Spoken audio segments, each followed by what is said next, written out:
Welcome to the Mind Spark, bringing you the latest news from around the world. No one bought the official explanation. The phrase infrastructure review sounded hollow to those stranded at the border, and skepticism spread like wildfire. Social media erupted with questions and conspiracy theories as confused travelers shared photos and videos of the closed checkpoint. Their summer plans suddenly upended. This was more than a bureaucratic hiccup. It was a bold political move, one that sent shockwaves through both countries. The press conferences were tense, with officials dodging questions and offering little clarity. The Alaska Highway is Alaska's only land link to the rest of the U.S., and now it was severed. The route, which had long symbolized cooperation and connection, was suddenly a line of division. Panic buying erupted across Alaska. Gas stations saw lines stretching for blocks, grocery stores were swamped, and shelves emptied within hours. The uncertainty of the situation fueled anxiety, as Alaskans wondered how long they'd be cut off from vital supplies. In Washington, D.C., officials were blindsided. How could Canada, America's closest ally and neighbor, take such a drastic step without warning? Emergency meetings were called, and phones rang non-stop as leaders scrambled for answers. The silence from Ottawa only fueled speculation and fear. With no clear statement from Canadian leaders, rumors swirled about hidden motives and secret negotiations. Then, former President Trump unleashed a furious post on social media. "Canada has gone crazy. Open the road now." His words, in all caps, echoed across the internet, instantly grabbing the world's attention. The message went viral, turning a diplomatic crisis into a public spectacle. News outlets around the globe picked up the story, and the hashtag #OpenTheHighway began trending within minutes. Trump's supporters saw him as a hero standing up for American interest. His critics called him reckless, accusing him of inflaming an already tense situation. The debate spilled into the streets and onto television screens, dividing public opinion even further. Meanwhile, Canadians rallied behind their government, bristling at American outrage. Many saw the closure as a necessary assertion of sovereignty, and social media filled with messages of support for Ottawa's decision. The crisis was no longer about a road, it had become a matter of national pride and a test of friendship. Families with ties on both sides of the border were caught in the middle, their lives suddenly disrupted by forces beyond their control. The world watched as two allies, long known for their peaceful coexistence, teetered on the edge of confrontation. International leaders expressed concern, urging calm and dialogue. The Alaska Highway, once a symbol of partnership and shared history, had become a flashpoint for conflict and mistrust. The stage was set for a showdown unlike any before between the U.S. and Canada. Security was heightened, and the usually quiet border crossings took on an air of tension and uncertainty. In a matter of hours, a single press release had divided nations and ignited passions on both sides of the border. The story dominated headlines, and every new development was dissected in real time. The digital roar of a tweet had transformed what began as a policy dispute into a global test of wills, with millions watching and waiting for the next move. The world braced for what would come next. In homes, offices, and public squares, people anxiously awaited updates, hoping for a peaceful resolution, but fearing escalation. The Alaska Highway was closed, but the real barriers of trust, communication, and understanding were just beginning to rise. The sense of isolation was palpable on both sides. The crisis had only just begun. The uncertainty hung heavy in the air, as both nations faced a crossroads in their relationship. The world's longest undefended border suddenly felt very, very real, its openness now replaced by suspicion and vigilance. The countdown to resolution or escalation had started, and the eyes of the world remained fixed on the unfolding drama between two old friends now at odds. This crisis was months in the making, simmering beneath the surface as diplomatic relations grew colder and economic anxieties mounted on both sides of the border. It was fueled by escalating trade tensions, with each new round of negotiations ending in frustration and finger-pointing. Earlier that year, the U.S. slapped steep tariffs on Canadian lumber and steel, citing national security and unfair trade practices. The move sent shockwaves through Canadian industries, threatening jobs and livelihoods. Canada warned of retaliation, but Washington underestimated their resolve. Behind closed doors, Canadian officials debated their options, determined not to appear weak on the world stage. Instead of broad counter-tariffs, Canada targeted the Alaska Highway, a move designed for maximum impact, striking at a critical artery that few Americans ever considered vulnerable. The Alaskan, built in Watu, is Alaska's lifeline. 75% of goods from food to medical supplies travel this route. For decades, it symbolized cooperation. Now it became a point of contention. Closing it was like severing an artery, instantly cutting off vital supplies and leaving communities in limbo. Canada justified the closure as a response to U.S. economic aggression, not just an infrastructure review. Officials insisted it was a matter of national dignity and economic survival. The message was clear: disrupt our trade and we'll disrupt your logistics. The blockade sent shockwaves through supply chains, leaving truckers stranded and businesses scrambling.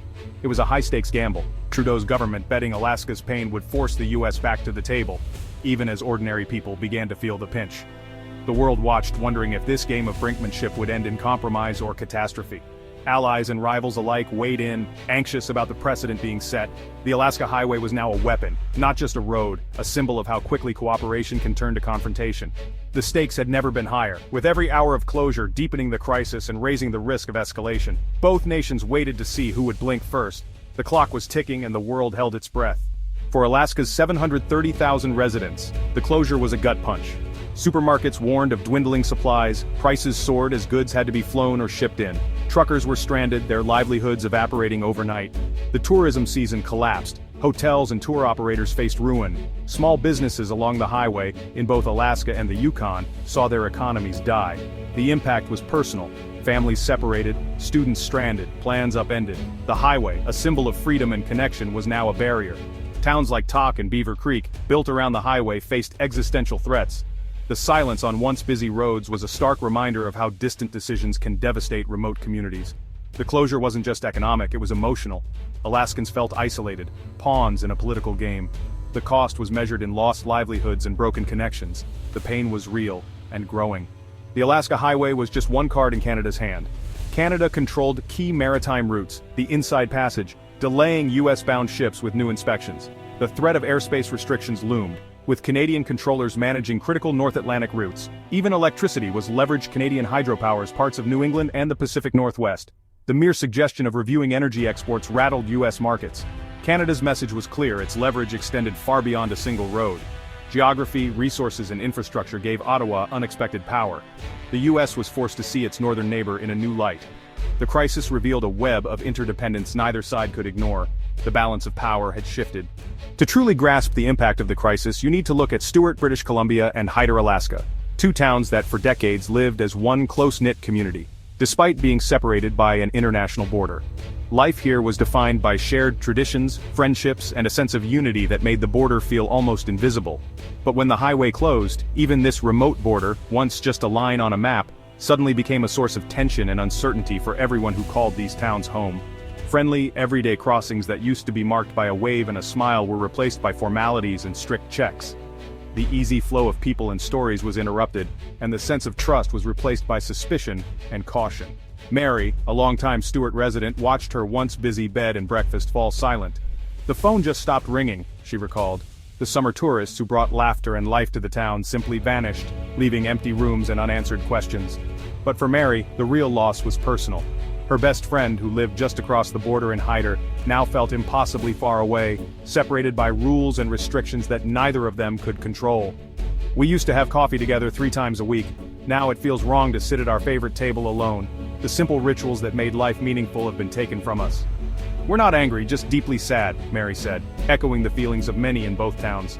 Stewart and Hyder became a microcosm of the larger crisis, a living example of how global events can fracture even the closest of communities. Political disputes and decisions made far away trickled down, turning neighbors into foreigners overnight and making old friends feel like strangers. The invisible line that once barely registered in daily life became a real, physical wall, one that divided families, friends, and futures. For these communities, the fight was never about winning or losing. It was about holding on to a way of life that suddenly felt fragile and threatened. The crisis revealed how decisions made in distant capitals can fracture real lives, leaving ordinary people to pick up the pieces. The border, once invisible and unimportant, was now painfully real, an ever-present reminder of what had been lost. The loss of community, of shared spaces and simple joys, was the deepest wound of all. The silence in Stewart echoed across the border, a quiet that spoke volumes about the cost of separation. In the end, the true cost of conflict was measured not in politics, but in friendships lost and connections broken, reminding us all of what really matters. The world watched in disbelief as the U.S. and Canada, long the closest of allies, descended into open conflict. Adversaries like Russia and China seized on the crisis, calling it proof of Western decline. America's allies grew uneasy, questioning the reliability of U.S. commitments. The sight of Alaska isolated by its neighbor sent shockwaves through global alliances. The crisis exposed the risks of economic interdependence. Shared infrastructure could be weaponized. Countries everywhere began reassessing their own vulnerabilities. The lesson was clear: even the strongest partnerships can fracture overnight. Trust, once lost, is hard to regain. The world's longest undefended border was now a cautionary tale. For 10 tense days the Alaska highway stayed closed. Alaska was cut off, and the pressure mounted. Political outrage grew, but so did calls for diplomacy. Behind the scenes, negotiators from both countries worked to de-escalate. The U.S. realized Canada wouldn't back down. A new approach was needed. Quiet talks led to a deal. The U.S. would suspend tariffs and Canada would reopen the highway. On June 30, 2025, the agreement was announced. The gates opened, trucks rolled, and relief swept the continent. The immediate crisis was over, but the scars remained. The world had seen just how fragile the U.S. Canada relationship could be. Simply reopening a road wouldn't heal the damage. Both nations knew things had changed. The crisis was a wake-up call. The partnership would never be taken for granted again. The road was open, but trust would take longer to repair. The Alaska highway reopened, but the celebration was uneasy. The crisis exposed the fragility of the U.S.-Canada relationship. Decades of goodwill had been shaken by tariffs and threats. Both sides now viewed each other with new caution. The U.S. learned Canada had real leverage. Canada learned the risks of high-stakes tactics. The episode was a turning point, a reminder that respect and negotiation matter more than threats. The world's longest undefended border is more than a line. It's a living relationship. The memory of the closure lingers, a warning for the future. Peace returned, but uncertainty remains. The lesson: even the closest neighbors must work to keep the peace.